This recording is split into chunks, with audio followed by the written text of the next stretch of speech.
Okay, here we go again with some more angles, parallel lines, and transversals.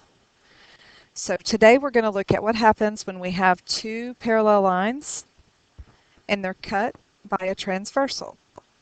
So the first thing we need to do is just look at all the individual angles. We're going to look at what's considered exterior and what's considered interior. So what I always do is I take and I connect my parallel lines. And I see that by doing that, these things are inside and these things are outside. So now, what is exactly exterior? Angle 1 is outside the parallel lines, angle 2, angle 7, and angle 8. These are all considered exterior. So I'm going to put angle 1, angle 2, angle 7, and angle 8. So that means the rest of them are inside the box, so therefore they are interior. So we've got, let's see if I can make this a little thinner. Angle 3, angle 5, angle 4, and angle 6. All of those are considered interior. Now, when we're dealing with parallel lines and transversals, so this is the line that's the transversal, so I'm going to draw transversal. Okay, this line is your transversal, and these two lines are your parallel lines. So when we have this, we have a lot of angles that are congruent to each other. The first set is called alternate exterior. Alternate means on opposite sides, so if you want to make yourself a note, alternate means opposite. Okay, so let's look at, since we're talking exterior, let's look at angle 1. So angle 1. What is alternate? So on the opposite side, exterior. So we hop over to the alternating side and go down to exterior. So that would be angle 8, alternate exterior. So it's on the alternate side of the transversal and the alternate side of the parallel lines. So that would mean that angle 2 would be paired with angle 7. All right, now we have what's called alternate interior. So alternate interior means they're going to be on the opposite side of the transversal and inside the parallel lines. For example, angle 3 is inside and it's alternate to angle 6. Angle 4 is alternate to angle 5. So that makes angle 1 is equal to angle 8. Angle 2 is equal to angle 7. Then we said that 3 is equal to 6. So 6 goes with 3, and 4 goes with 5. And then we have corresponding. Corresponding angles mean that they're located in the same position. For example, angle 1 is in the upper left corner. So if I look on this parallel line, angle 5 is in the upper left corner. Angle 2 is in the upper right corner. Angle 6 is in the upper right corner. Angle 3 is in the lower left. Angle 7 is in the lower left. Then angle 4 is in the lower right. And angle 8 is in the lower right. So those are all the different angles that are equal. Now we also have what's called supplementary angles. Remember, supplementary means equals 180. And we have what's called same side interior, or you may see it called consecutive interior. We also have same side exterior. So we also have same side exterior. And we'll have two sets of those.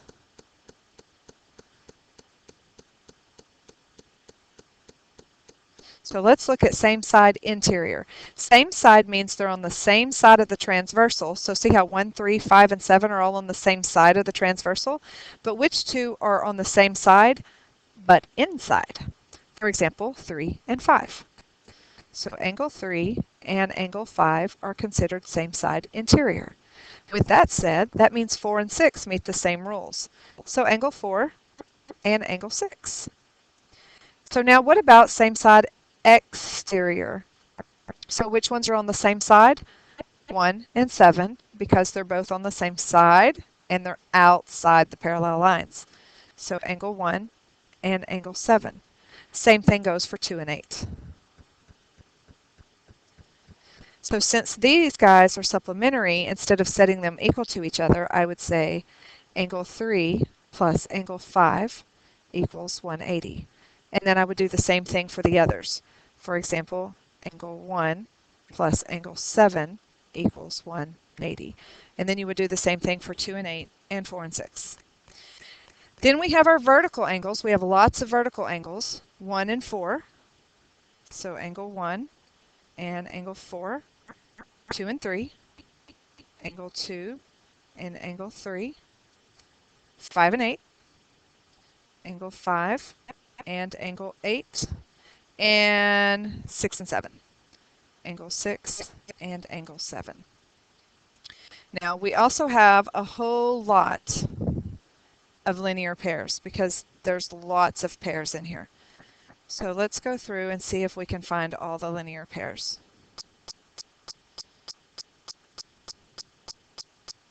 So let's see if we can make this line a little thinner. I don't think I can. Okay, so let's just go ahead and find the linear pairs. So angle 1 is linear to angle 2. Angle 2 is linear to angle 3. Oops, sorry, angle 4. That should be a 4, not a 3. Angle 4. Angle 4 is linear to 3. Angle 4 is linear to angle 3. And angle 3 is linear to angle 1. Angle 3 is linear to angle 1. So that same set of rules is going to apply to down here. So angle 5 is linear to angle 6. Angle 6 is linear to 8. Angle 8 is linear to angle 7. And angle 7 is linear to angle 1. So these are all the different relationships that we have from this one picture. And remember, linear pairs, angle 1 plus angle 2 equals 180. Remember, linear pairs are also supplementary. All right, so there are some rules that go with these. If you have two lines that are parallel, then you have two angles that are equal. Well, I can also say it in reverse. If I have two angles that are equal, then I have parallel lines.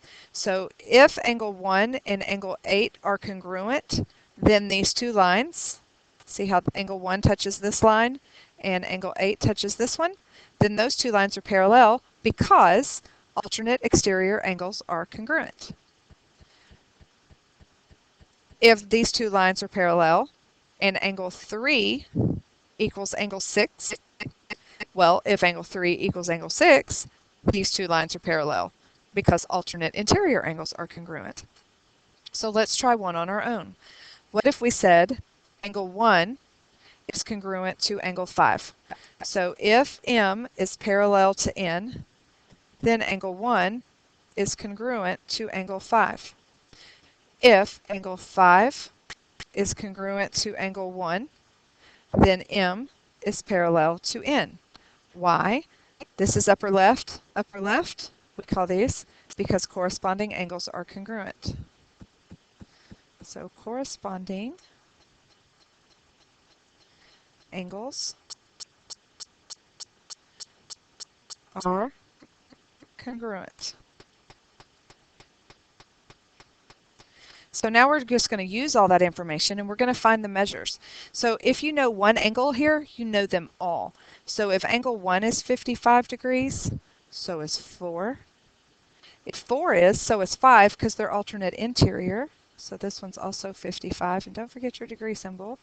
And if 5 is, then so is 8 because they're vertical.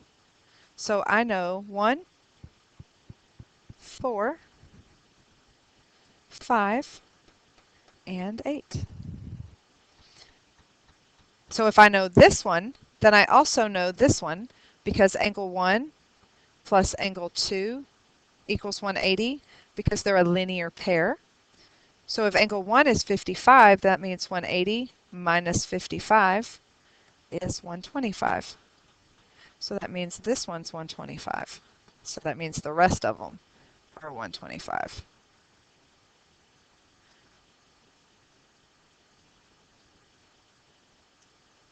So these two are vertical. These, I could go 3 to 7. 3 and 7 are both lower left, so they're corresponding. And 6 and 7 are vertical. So you could actually work your way around in several different ways. Same thing with this one. If this one's 112, I know this one's 112 because they're vertical. I know upper left, I know those are both 112 because they're corresponding.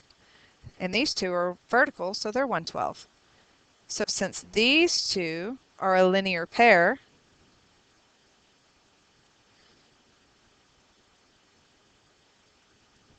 then that means 180 minus 112 is 68. So that means all of these are 68 degrees.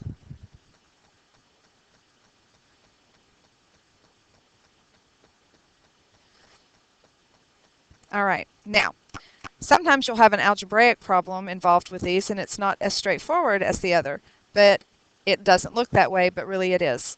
So let's talk about the relationship between these two. Here's the transversal. These two angles are on opposite sides, so it's going to be alternate. They're both outside the parallel line, so that makes it alternate exterior angles. I know alternate exterior angles are congruent, so that means 10x plus 10 is equal to 7x plus 22. So subtract 7x from both sides. I get 3x plus 10 equals 22. Subtract 10. And I get 3x equals 12. So divide by 3. X is 4. So since x is 4, I'll just plug it in. 10 times 4 plus 10 is 50. Number 4. The reason, or the relationship between these two, they're both inside the parallel lines, so that makes them interior. They're on alternating sides of the transversal, so they're alternate interior, and I know that they are congruent. So that means 4x plus 36 equals 3x plus 4. Subtract 3x from both sides.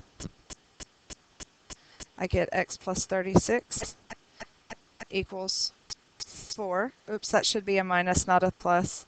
This is minus. Now I add 36 to both sides. Now I get that x is 40. So since x is 40, I just plug it back into either one. They're the same. So 3 times 40 plus 4 is 124. So the measure of these two angles is 124.